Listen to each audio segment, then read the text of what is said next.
Hello everyone. കഴിഞ്ഞ ക്ലാസ്സിൽ നമ്മൾ എന്താ ചെയ്തിട്ടുണ്ടായിരുന്നേ? ട്രയാങ്കുലാർ നോച്ചിൻ്റെയും അതുപോലെ തന്നെ റെക്റ്റാങ്കുലാർ നോച്ച് അല്ലെങ്കിൽ വിയർ ഇതിൻ്റെ രണ്ടിൻ്റെയും ഡിസ്ചാർജ് കാൽക്കുലേറ്റ് ചെയ്യാനുള്ള എക്സ്പ്രഷൻസ് ഫൈൻഡ് ഔട്ട് ചെയ്തു അല്ലേ, അതിൻ്റെ ഡെറിവേഷൻസ് ചെയ്തു. അപ്പോൾ അതുപോലെ തന്നെ വരുന്ന ഒരെണ്ണമാണ് ട്രെപ്പിസോയിഡൽ നോച്ച് അല്ലെങ്കിൽ വിയർ. കഴിഞ്ഞ വീഡിയോസിലൊക്കെ പറഞ്ഞ പോലെ തന്നെ നോച്ച് ആയാലും വിയർ ആയാലും സെയിം എക്സ്പ്രഷനാണുള്ളത് എന്തിന്? ഡിസ്ചാർജ് കാൽക്കുലേറ്റ് ചെയ്യാനായിട്ട്. ട്രെപ്പിസോയിഡൽ നോച്ചിനും അതുപോലെ തന്നെയാണ്, നോച്ച് ആയാലും വിയർ ആയാലും സെയിം എക്സ്പ്രഷനാണ് ഡിസ്ചാർജ് കാൽക്കുലേറ്റ് ചെയ്യാനായിട്ടുള്ളത്. ഓക്കെ ആണല്ലോ. അപ്പോൾ നമുക്ക് ഒരുപാട് ടൈപ്പ് നോച്ചും വിയറും ഒക്കെ ഉണ്ടായിരുന്നു. അതിനകത്തുള്ളതായിരുന്നു റെക്റ്റാങ്കുലർ, ട്രയാങ്കുലർ, ട്രെപ്പിസോയിഡൽ. അപ്പം നമ്മൾ ട്രയാങ്കുലറും അതുപോലെ റെക്റ്റാങ്കുലറും നോക്കിയതാണ്. ഇനി നമ്മളിപ്പോൾ നോക്കാൻ പോകുന്നത് ട്രെപ്പിസോയിഡൽ നോച്ച് അല്ലെങ്കിൽ വിയർ ആണ്. ഓക്കെ, ഇനി നമുക്ക് അറിഞ്ഞിരിക്കേണ്ട അല്ലെങ്കിൽ നമുക്ക് അറിയാവുന്ന ഒരു കാര്യമാണ്, ട്രെപ്പിസോയിഡൽ നോച്ച് അല്ലെങ്കിൽ വിയർ എന്ന് പറയുന്നത് റെക്റ്റാങ്കുലാർ നോച്ചിൻ്റെയും ട്രയാങ്കുലാർ നോച്ചിൻ്റെയും അല്ലെങ്കിൽ വിയറിൻ്റെയും കോമ്പിനേഷനാണ്. ജസ്റ്റ് എ ഫിഗർ നോക്കിയാൽ മതി. ഇതൊരു ട്രെപ്പിസോയിഡൽ നോച്ചാണ് അല്ലേ, കുറച്ച് ഇങ്ങനെ ചെരിഞ്ഞിരിക്കുന്ന രീതിയിലുള്ള ട്രെപ്പിസോയിഡൽ നോച്ചാണത്. ഇതിനകത്ത് ഇത്രയും പോർഷൻ എന്താണ്? അപ്പോൾ ഇത്രയും പോർഷനിലാണ് വെള്ളം ഉണ്ടാവുന്ന പോർഷൻ. അപ്പോൾ ഇതെന്താണ്? ഈ മാർക്ക് ചെയ്തിരിക്കുന്നത് എന്താണ്? ഒരു റെക്റ്റാങ്കുലാർ നോച്ച് അല്ലെങ്കിൽ വിയർ ആണ് അല്ലേ. ഇതെന്താണ്? റെക്റ്റാങ്കുലാർ പോർഷനാണ്, റെക്റ്റാങ്കുലാർ. ഇതിൻ്റെ ഈ സൈഡിലെ റെഡ് കളർ കൊണ്ട് ഹാച്ച് ചെയ്യുന്നത് എന്താണ്? ഒരു ഹാഫ് ട്രയാങ്കിൾ ഇവിടെ, വേറൊരു ഹാഫ് ട്രയാങ്കിൾ ഇവിടെ. അപ്പോൾ രണ്ടും കൂടി ആകുമ്പോഴത്തേനും ഒരു ഫുൾ ട്രയാങ്കിൾ എന്ത് വരുന്നുണ്ട്? നോച്ച് അല്ലെങ്കിൽ വിയറും കൂടി വരുന്നുണ്ട്. അപ്പോൾ ഒരു റെക്റ്റാങ്കുലാർ നോച്ചിൻ്റെയും ഒരു ട്രയാങ്കുലാർ നോച്ചിൻ്റെയും കൂടി കോമ്പിനേഷനാണ് ട്രെപ്പിസോയിഡൽ നോച്ച് എന്ന് പറയുന്നത്. അപ്പോൾ നമുക്ക് പ്രത്യേകിച്ച് ഇതിനകത്ത് ഡെറിവേഷനും കാര്യങ്ങളൊന്നുമില്ല. ഇതിലുള്ള ഡിസ്ചാർജ് നമ്മൾ കാൽക്കുലേറ്റ് ചെയ്യും. സിമിലർലി ഒരു ഡിസ്ചാർജ് ഇതിനകത്തും കോമൺ ആയിട്ടുള്ള ഒരു ഡിസ്ചാർജ് കാൽക്കുലേറ്റ് ചെയ്യും. ഇത് തമ്മിൽ സം ചെയ്താൽ മതി. ഓക്കെ, അത്രയാണ് ട്രെപ്പിസോയിഡൽ നോച്ചിനകത്ത് വരുന്നത്. അപ്പോൾ നമുക്ക് ഫിഗർ വെച്ചിട്ട് തന്നെ പറയാം.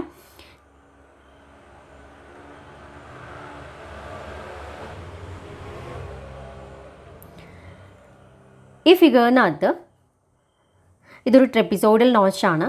എ ബി സി ഡി ഇത്രയും പോർഷൻ എന്താണ്? ഒരു റെക്റ്റാങ്കുലാർ നോച്ച് അല്ലെങ്കിൽ വിയർ ആണ്. എഫ് എ സി അതുപോലെ ബി ഡി ഇ ഈ രണ്ട് ട്രയാങ്കിൾസും കൂടി ആഡ് ചെയ്യുമ്പം ഒരു കംപ്ലീറ്റ് ട്രയാങ്കുലാർ നോച്ചും കിട്ടും അല്ലെങ്കിൽ വിയറും കിട്ടും. ഓക്കെ ആണല്ലോ.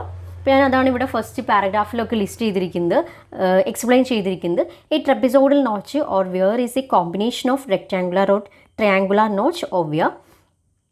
Thus, the total discharge will be the sum of the discharge through the rectangular weir or notch and the discharge through the triangular notch or weir. So, ഇതിനകത്തുള്ള ഡിസ്ചാർജും calculate ചെയ്യുക, അത് തമ്മിൽ add ചെയ്യുക. Okay, അപ്പോൾ ഇതിനകത്ത് capital H is the height of the water over the notch or weir. Capital H ആ trapezoidal നോച്ചിനകത്ത് എത്ര വെള്ളം ഉണ്ടോ അതിനെയാണ് നമ്മൾ ക്യാപിറ്റൽ എച്ച് എന്ന് മാർക്ക് ചെയ്തിരിക്കുന്നത്. L equal to length of the crest. എന്നുവെച്ചാൽ എൽ എന്ന് പറയുമ്പോൾ അതിൻ്റെ വിഡ്ത്താണ് മാർക്ക് ചെയ്തിരിക്കുന്നത്. ദെൻ ശ്രദ്ധിക്കേണ്ട ഒരു കാര്യം, ഇതിനകത്ത് രണ്ട് സി ഡികളുണ്ട്, വെച്ചാൽ കോഎഫിഷ്യൻ്റ് ഓഫ് ഡിസ്ചാർജ് ഉണ്ട്. സി ഡി 1 എന്ന് പറയുന്നത് coefficient of discharge for rectangular portion, C D 2 എന്ന് പറയുന്നത് coefficient of discharge for triangular portion. രണ്ടിനും സെപ്പറേറ്റ് ആയിട്ടാണ് നമ്മൾ കൺസിഡർ ചെയ്യണേ. Okay, then discharge through the rectangular portion A B C D. A B C D എന്ന് പറയുന്ന ആ rectangular പോർഷനിലൂടെയുള്ള ഡിസ്ചാർജ് ഇക്വേഷൻ അറിയാവുന്നതല്ലേ, നമ്മൾ ഡിറൈവ് ചെയ്തെടുത്തതാണ്. 2/3 സി ഡി 1 ഇൻറ്റു നമ്മുടെ സി ഡി 1 ആണ് അല്ലേ, റെക്റ്റാങ്കുലാർ പോർഷനുള്ള കോഎഫിഷ്യൻ്റ് ഓഫ് ഡിസ്ചാർജ് ആണ് മാർക്ക് ചെയ്തിരിക്കുന്നത്. അത്ര മാത്രമേ ഒരു വ്യത്യാസം എന്ന് പറയാനുള്ളൂ. C D 1 into L into √2g h⁻3/2. Then discharge through the 2 triangular portions. ഇത് ഇമ്പോർട്ടൻ്റ് ആണ്. 2 ട്രയാങ്കുലാർ പോർഷൻ, 2 ട്രയാങ്കുലാർ പോർഷൻ വരുന്നുണ്ട് കേട്ടോ. F A C and E B D. F A C and E B D ഈ 2 triangular പോർഷൻസും കൂടി. Discharge through the single triangular notch of angle തീറ്റ. അപ്പോൾ ഇതിനകത്ത് θ/2 ആണ് mark ചെയ്തത് രണ്ടിനകത്തും. അപ്പോൾ രണ്ടും കൂടി ജോയിൻ ആകുമ്പോൾ എന്താവും? ഒരു തീറ്റ ആയിട്ട് മാറും. ഓക്കെ, അപ്പോൾ single triangular notch of angle theta. Then Q2 equal to 8/15 into C D 2 tan theta by 2 into root 2g into h raised to 5 by 2.